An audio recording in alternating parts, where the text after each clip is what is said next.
I'm delighted to welcome today the very delightful Joanne Warren from Sunrise Care Advisors. Welcome to the show, Joanne. Thank you, Elaine. It's lovely to chat with you. So when we spoke on a networking platform, you shared some of your story of how you became involved so personally with giving advice on care homes and care guidance sort of thing. And it's a topic that a lot of people are very interested in, because as we're all aging, we're all having to deal with elderly parents and so on and so forth. But it can be quite a minefield, can't it? Oh, it certainly can. And that was exactly what my mum, my sister and I found. I don't know, it must be probably 7-ish years ago now, when we first came up against adult health and social care in England. So yeah, it is a minefield, and what I learnt personally, I've been able to put into excuse me, good use for my families that I support now. And how long ago was it that you had this issue, and what was the nature of the issue? Why have you kind of got so much passion about this topic? Well, the situation, actually, my mum, my sister and I were very much in the situation now that many of the families that come to me are. So children in their 50s, plus or minus a few years, working full time, have a career, have a life, maybe don't have young children but have dependent children still if they're at university, etc. And then you have an elderly loved one, in this case our mum, who with increasing care needs. And what's generally happening nowadays is that we're living longer and healthier. We've been very fortunate with things like healthcare, housing, food, nutrition and that sort of thing. And most of us don't work in as many heavy industries, so we don't tend to die at 60 or 70 with an acute stroke, heart attack or whatever. These things are managed with medication and food and other ways of managing them. But then what happens, and was happening with my mum, mid to late 70s, you've collected maybe several chronic illnesses and everything's going fine, but if something goes off kilter for whatever reason, then you can end up in the loop of more GP appointments, more tests, maybe more consultants, maybe an A&E admission with a fall or an infection or something like that. And you get drawn into this, and initially it's slow, but then you get things like being told by the hospital they're going to discharge your mum tomorrow. And you're like, well, you can't do that because she's a widow, she lives by herself. And she's been in hospital 3 or 4 weeks and she can't really care for herself yet. Well, we need the bed, so can't she come to you? Can't you go and live with her? And all this sort of thing. So this is what we had. And here were 3 intelligent women who've run their own businesses, all sorts of things like that, who suddenly found they couldn't understand who paid for what, how the system worked, how the systems were supposed to join up and that sort of thing. So that was when I started to have to find out more about adult health and social care. I worked nearly 30 years in local government, so and in quasi-legal positions. So I'd studied law at university, so I'm not scared of going to have a look at acts, regulations, guidance and that sort of thing. So basically what I did about 6 years ago was I took myself off to train as what's classed as an independent advocate under the Care Act 2014. And I did it for my own interest and to support my family, my mum, etc. And it was really helpful because I started to understand more. I knew what we could challenge and what we couldn't, what mum was entitled to and what she wasn't. And I started learning some of the jargon, if you like, which you get in all areas of life, don't you? And initially I did it just for my own interest, but then I thought, you know, I think there's a role here for me to provide this support to other families. I'd already got I was freelance, but I'd already got a business I was running. So I started running this alongside, and now this is just what I do. So I just act, technically I suppose what I'm called is a care navigator, and I just act supporting families who are in the positions that what we were in, and in fact in all sorts of different situations now, because over the last few years, you know, I've come across all sorts of scenarios with families, and being able to support them. But effectively, it's always people that the older person will be above retirement age in England, and in that adult social care, adult healthcare, NHS area, and sometimes, you know, falling through the gaps, sadly. Yeah. So you said that first of all you were in a situation where you didn't know who paid for what, when, where, and you've now mentioned that you've had lots of case studies. So I guess you kind of can cherry pick, you know, well, this happened to Mrs. Smith and that happened to Mr. Jones, and this was the best solution. So you've got quite a variety of different solutions, because I expect it varies over the UK, doesn't it? It varies over the UK. So I work just in England, where the law is the same, and I know it, because the law and the limits that they put on people as to how much money of their own they might need to spend, or how much money the state will spend, is different in Northern Ireland, Scotland, Wales and England. So I specialise in England because I know what the financial limits are and how the systems work. But I do have connections with people who are similar to me in those other areas, who know their areas. So if someone came to me, and although say children live here in England, but mum or dad is in Scotland, for instance, I have connections, and I would say, well, you're best off speaking to this person because they understand the Scottish law, and the financial limits and things like that are different there. So yeah, England is my specialist subject, if you like, in terms of that. And the thing particularly with funding is what you come across is the term very quickly, very often, is the term a self-funder.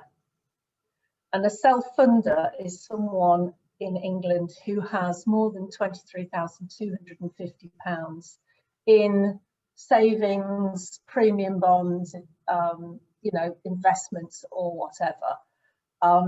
If you've got more than that, then you will pay for all your social care. Social care in England is not free. Healthcare is free, as we know, at the point of need, and has been since we had the National Health Service back in the late 40s. But adult social care has never been free. You have to pay for some of it unless you have below a certain financial threshold, and then the state will pay for it for you.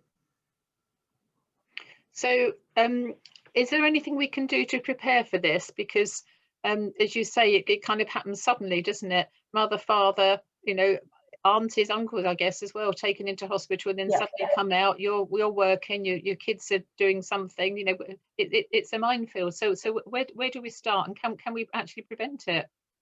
Well, where you can start is earlier on, and it's one of those, I say to people, try and have these conversations early. We talk about so many other things, but one of the things we often avoid is talking about when our parents might become older and less able to manage. And sometimes you don't want to talk about it, sometimes they don't want to talk about it. Sometimes if you actually find, if you start broaching it, both of you want to talk about it, because if you know what people might want and how they're thinking about it, it's so much easier to plan. But what I say to people is start thinking about it, start talking about it, not in a heavy way, but just general conversations. One of the things it's one of the first questions I ask my families when they contact me is, do you have lasting powers of attorney in place? not just do you have a will, because a will's for when someone's died, and that's relatively straightforward. The problem is, if you haven't got lasting powers of attorney in place for health and welfare or finance and property or finance and property, then it can be very difficult if a person becomes older and maybe gets dementia or has a fall or whatever and lacks capacity, can't make their own decisions. It can be really difficult to know what that person wanted and what's the best way to go about things. But have the conversations, just start chatting generally about how they see their future, where they see you in it or not. And then the other thing is look at they should be looking at their finances as to, you know, you can't hide money to pay for your care. You know, you need to be able to pay for your care if you can afford it, because if you're not paying for it, it's everybody else's taxes that are paying for it. So, and we've all paid our tax and national insurance at work. So there's some things we're entitled to. But take good advice on managing estate planning, they call it. So where your money is, how it's protected. You need to do that anyway for inheritance tax purposes if you've got reasonable sums of money. And certainly most of the families I deal with, the older person will be a self-funder, so they'll be paying for their social care.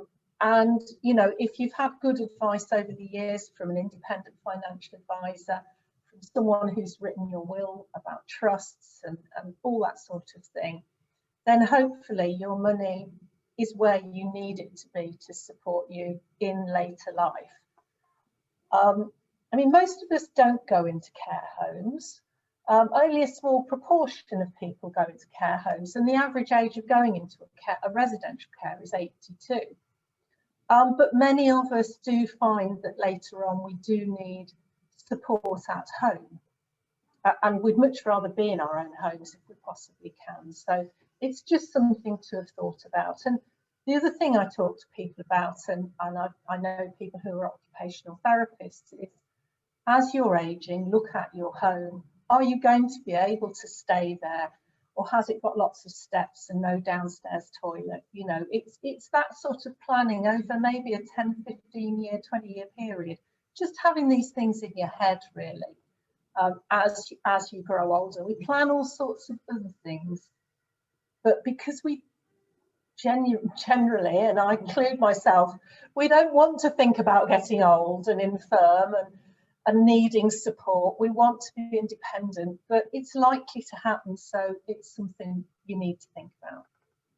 So you have a variety of different associates that you connect with, then, from financial advisors to will writers and so on and so forth, lawyers, etc. Yeah.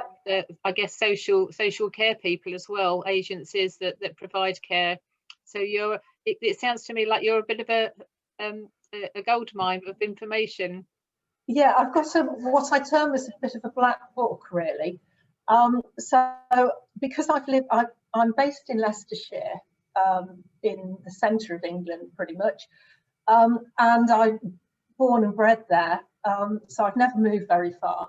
But because I've had businesses and etc., and because I do a lot of networking and on Zoom, I've been connecting with people much further afield as well, which has been great.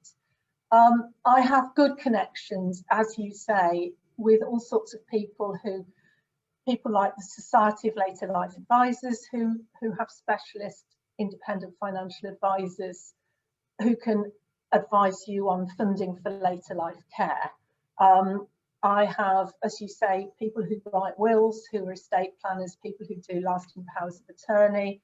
I have physiotherapists and occupational therapists and people who run care homes and people who run domiciliary care companies. So I have a huge amount of knowledge and connections. So it's very much a case of if I don't know, I can usually find you someone who does. And if necessary, I can find you someone in a different part of the country. You know, it doesn't have to be just here in the East Midlands or Leicestershire. I've got good connections through organisations in various different parts of the country, and can put you in touch with those people. Yeah. Wonderful. How do you charge for this, Joanne? Do you have a set charge, or do you kind of do an estimate depending upon the circumstances? Yeah, I charge in two different ways. So I have some set fees. So for instance, attendance allowance, which is pretty much the only non-means tested benefit for people who are self-funders and are over retirement age. So if you have a care need and it meets the requirements for attendance allowance, you're entitled to it. So whether you're just someone in a bungalow in, I don't know, Market Harborough, or Prince Philip, for instance, would be entitled to attendance allowance, because it doesn't matter how much money you have, it's if you have a need. And the government itself reckons that only 60 to 70% maximum of people entitled to attendance allowance are claiming it.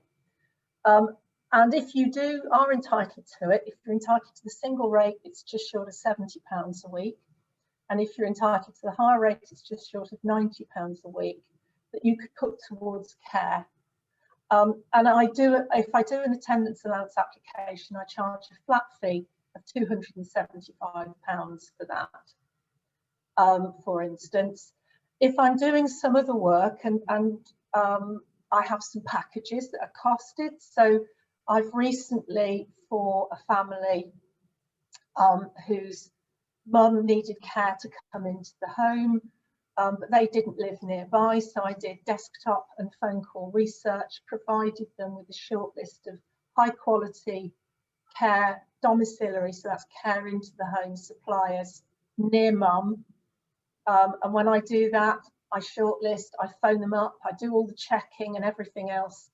And then you get a short list with information that you can then speak to see if you'd like to choose one of those.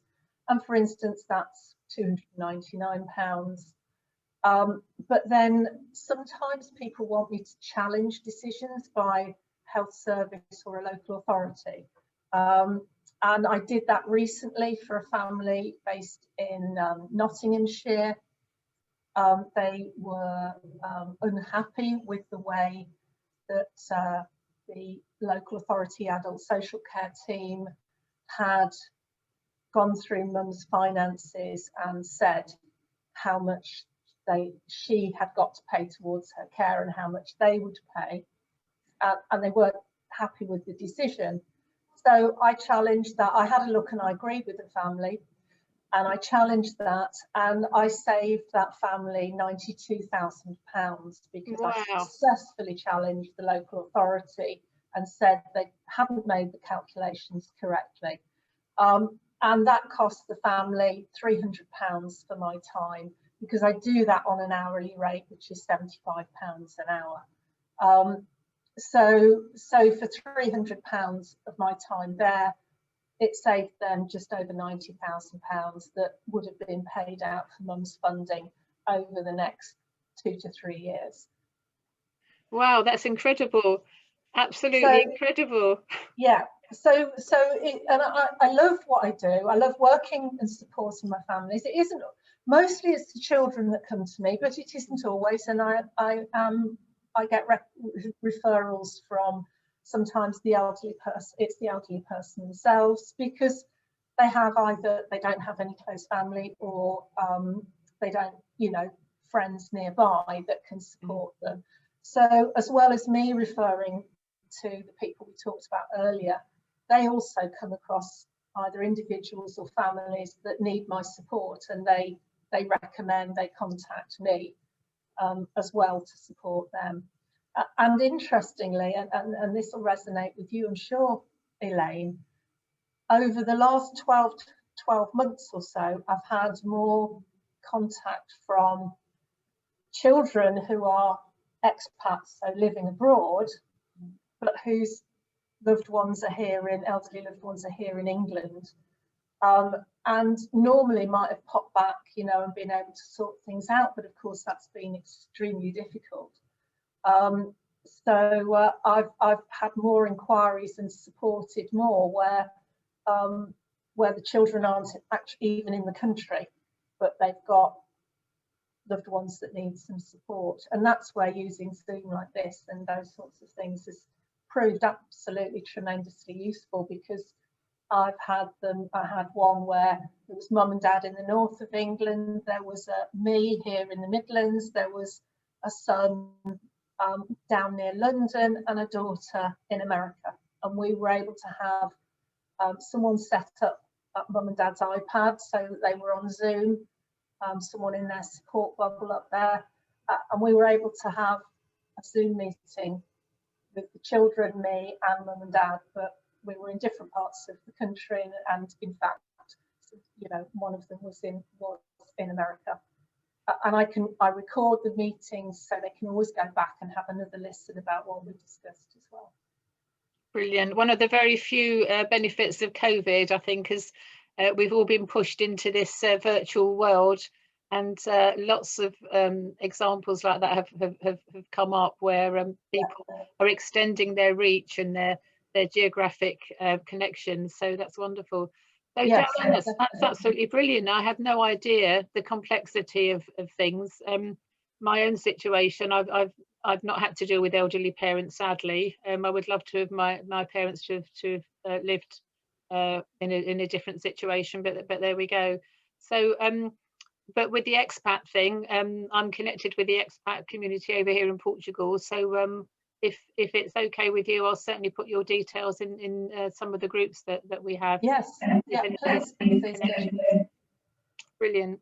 So the general message is start the conversation early, whether you're a person who's got children, or what do people do if they don't have children? How can they look after themselves? Yeah, I mean, I do come across people who don't have children, and actually I'm working with a family at the moment where it's their aunt that we're supporting, and they are the two nieces who have an aunt in her early 90s who needs care, and she's done very well, but she does now, and I'm supporting them. I mean, there are groups and organisations within the UK that will support. I mean, Age UK in the UK is brilliant. And if people realise that I charge and they can't afford to pay me, I never just turn people away. I'll always point them in the right direction. And frankly, Age UK is one of the ones that I would always say to people, contact Age UK. They are very good. It doesn't matter where you are. And then if there are specifics with people who have dementia or whatever, or maybe have had a diagnosis, there are things like the Alzheimer's Society and that sort of thing. But there are also, it's always worth as well speaking to the local GP practices. Things are changing slightly in England with the way they're trying to manage things like older people, well, anyone really, but they're using the term now social prescribing. So if someone, and I think this will chime very well with you, Elaine. So instead of just it's a medical problem, drugs, blah, blah, blah, what they're supposed to be doing now and putting into place in areas with maybe one, if it's big, or several GP practices, is a social prescriber. So you could talk to them and say, I'm lonely, I'm really lonely and I don't know where to go. And all right, it's difficult at the moment, but fingers crossed we're starting to come out of this. And these people will know about local groups, local organisations and things like that, everything from art classes to gardening to a coffee cafe catch up. And they should be able to help people to get in touch with and maybe be supported in groups like that. So that's coming in as well. So those are the sort of things I point people at. Brilliant. So where can people get hold of you, Joanne? Where do you hang out, as it were, these days? I hang out on a website, which is www.sunrisecareadvisors.co.uk. I hang out on Facebook, I hang out on LinkedIn, And also people can phone me, and my mobile number is 07740 289 569. So I'm happy for people to ring me on that. I try to reply to everybody, if it's during the week or whatever, within 24 hours if you email me or call me. But, you know, if it's urgent, I had an elderly lady phone me on New Year's Day. You know, I don't turn people away, because sometimes these things are a crisis and they are urgent. I answered the phone to her. I contacted a connection of mine who was near her with live-in care, which was what she was looking for. I spoke to Amelia as well on New Year's Day. Amelia went to see her the next day, and by Sunday there was care in place. So, you know, if you need support, get in touch. Brilliant. Okay, well, thank you so much. So Joanne Warren from sunrisecareadvisors.co.uk. Thank you, Joanne. Thank you, Elaine. Lovely to talk to you.